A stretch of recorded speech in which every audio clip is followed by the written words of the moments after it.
Hello and welcome here to Indie Goodness. Today we will have a little tutorial for Custom NPCs mod here in Minecraft and the speciality how to populate your map even you are in a single player world and you don't want to be alone here.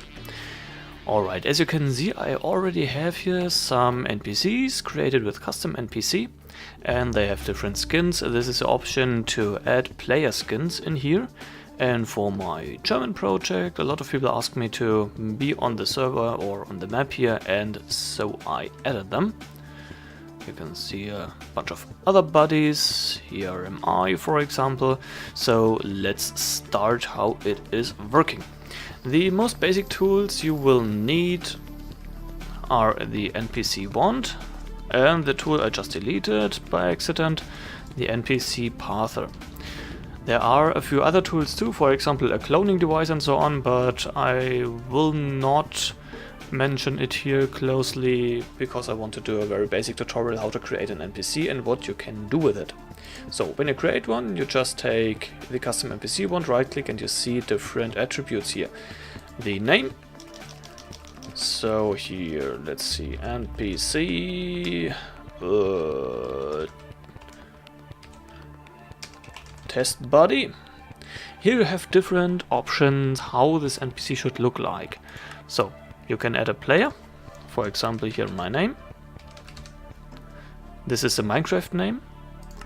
You close it and you see this is my skin. You can use an URL, okay, but I think there's not very often used this option. And you can use a texture. In the texture you can click here on select and you see the different options you have. For example here you see textures, entity, human, male, and here are a very lot of predefined textures. Sorry. If you go up you see what different kind of textures there are. For example crystal, but I think these are a little buggy, am I right? They are a little weird. Some are working, some not so really. Then dragons. And so on and so on and so on. So let's take a monster female. So a sand monster, perfect. What can you do with the models? Here in the models you have the category custom NPCs and you see what kind of mobs you can add here. Usually the vanilla ones are here of course, but also some different ones which are provided by custom NPCs. Here you can, for example, switch through it and see it directly, and here we have a little Pegasus, perfect. So derpy hooves by ponies. Perfect. That looks good. Has a living animation? Yes. If you set it to no, it will not move at all. Visible? Yes. Otherwise, it is not visible. Sure thing. And it could have a boss bar here, but yeah, usually you don't need it. Hide. What's in the stats? Here you can set what kind of creature it is. For example, the health, the aggro rage, the creature type, normal, undead, anthropod, and so on. For example, when you are using an enchanted sword, so you can have these specialities with the enchantments working on your custom NPCs too. The respawn. Will it respawn? Yes or no? How long will it take? Hide the body, natural despawn, and so on. You have the melee options, how strong it is, what range it has, how fast it is, and so on. And some different things too. What is very important is the resistance. For example, how resistant is it for arrows or melee explosions and so on. And what immunities it has, potion immunities, if it can wander in the sun or it will die of it. If it has fall damage, if it can drown in water, and so on. Next, the AI. What will it do when it will find an enemy? You can say panic, retreat, and so on. Nothing. Retaliate. Usually you can leave these options here just at the default settings and it will work fine. Can it interact with doors, and so on and so on. You see the different options here. The movement is very important. You can have standing, wandering, moving path. Let's keep it on standing. I will show you the path in a second. Inventory. What different things your custom NPC can wear. Here, for example, and has in its inventory, and you can even set a drop chance how high it is. For example, for a quest, kill 50 ponies, and you can set the drop chance 1 to 50 for example, a pony or whatever to be. It's a very cruel example, but you know what I mean. Then the advanced tab, you will use it a very lot because you can have roles here, trader, and so on. No, perfect. The different jobs it has. Come on, back to no. Puppet, no job, perfect. Then the lines, the world lines. When you use here the hello, then it will add your name here at the NP. And you can select a sound for it. For example, let's take custom NPCs, human, female, evil. Yes, perfect. That will work. And now it will say something in a minute or two, or yeah, it is completely random when these creatures are saying something, and it will be one of the word lines you have given them. Let's go the attack lines. Well, the name says everything. When you attack your custom NPC, what will it say? What it will say if you interacted.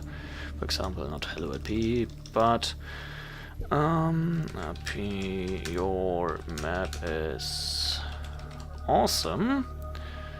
Then select, for example, custom NPCs. Gun, pistol? No, not really. Human, female, villager. Her. Okay, that's nice. So now, when interact.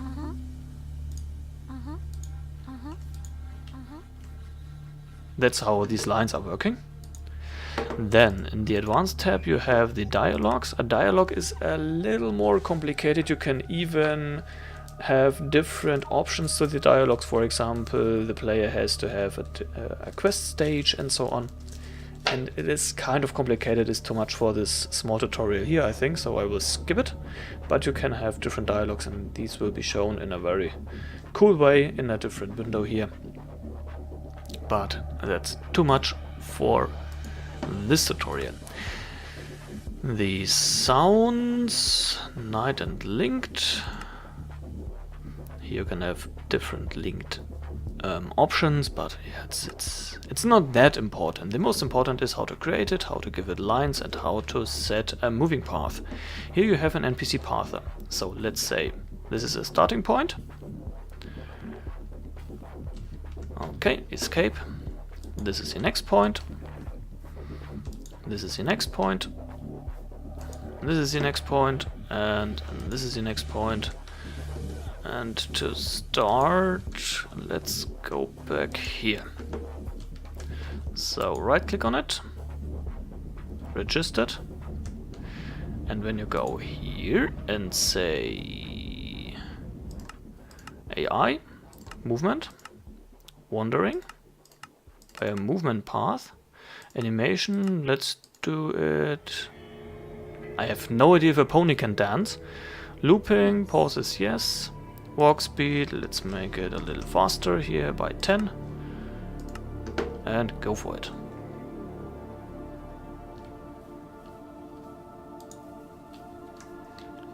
There. It is very fast. 10 is a high value here. And you can see it is moving the path here. I have used this moving path tool for this little lady here, for Abby. And she's standing and she's wandering a lot slower. And so you can have different paths for your custom NPCs, wandering around, telling stuff. For example, Abby is telling us that she is enjoying a wonderful break from work, for example.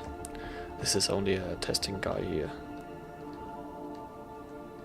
Nice, nice, nice, nice, nice. Okay, what can you do if your NPC is running too fast away? You just take your NPC wand, right click, and go here. You can select it, you can teleport to, reset, delete, and so on, and you can go to edit, go to the stats, sorry, the AI, go to the movement, and for example, is too fast. Stop and act, yes, perfect, done. So, when you go out here, the NPC is resetted to its starting point, and then it is going the movement path again. As we did not change anything here, but we only said, please be a little slower. Okay, so what can you do with custom NPCs? You can have your different player skins here, for example. You can have animals, you can have a very decent questing system. You can have special tools, special weapons and so on, not available in vanilla Minecraft. You can give this to your characters and they have a drop chance, for example. If you have a village of some enemies here and you go for it, then you have a decent chance to get the items you are adding to the inventory and set, for example, a high drop chance. Okay, that's the start for custom NPCs. Questing and so on will be made in another video, I think. But for the beginning, how to populate your own single-player map with other characters and with characters which interact with you, I think this is all we need. Okay, so enjoy your time. We will see us next time here in the next video. Just select one, I will be here. Okay, see you next time. Bye-bye.